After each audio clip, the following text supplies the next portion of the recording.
A remarkable job on a daily basis, but we did think it was necessary to try to step back. We were going to cover the damage done in the first year, but the damage kept on going, and so it took us a little longer. What we found is that the damage is deep, wide, continuing, and in some areas accelerating, and that the Trump presidency is different than any presidency that we've had in our 250 years. That's the reason the group came together, and the reason that we are working so hard to stop the damage and to ask others to join, as many opponents already have, in making efforts to stop this damage. What did you learn about the government that you didn't know because of Donald Trump? I mean, I discovered that a bunch of things that I thought were laws were just traditions and were easily violated. Well, we did discover that, but we also discovered, I think, that laws can be disregarded, as this president has. The connecting thread for everything that Donald Trump does is contempt for the law. And so we saw Congress being ignored so that things were done unilaterally. USAID abolished without Congress being involved. NIH research funds being slashed without Congress being involved.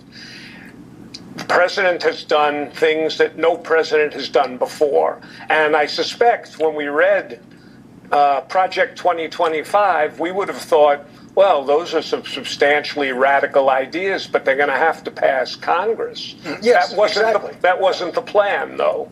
Right. So with all your experience in Congress and working especially on the Senate side, I really think it's important every once in a while, because we have viewers out there 25 years old, and they have no experience really with a presidency before this Trump madness. But to point out just how impossible this was in the United States Senate that you used to work in.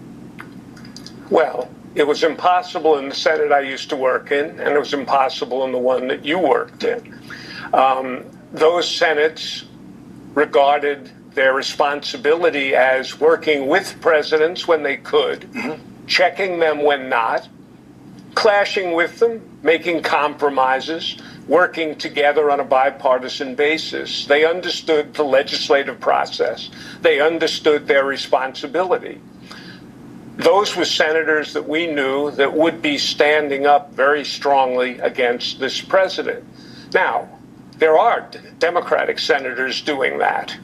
And there were 7 Republican senators who had the courage to vote against him in his second impeachment trial. But for the most part, the Senate has been shameful in its failure to step up to this authoritarian blitz.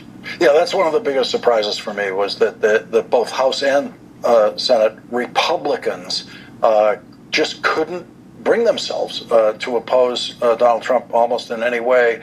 The book is Betrayed. America Didn't Vote for This. Ira Shipiro, this is important. Thank you very much for this. It's also an act of optimism. There is hope in this book. That's the thing I love about it. Well, there is hope. And the title, that America Didn't Vote for This, is because I think that many of the Trump voters voted for certain things, but not the presidency that they see. Right. They've been betrayed. Ira, thank you very much for joining us tonight. Really appreciate it. Thank you, Lawrence. We will be right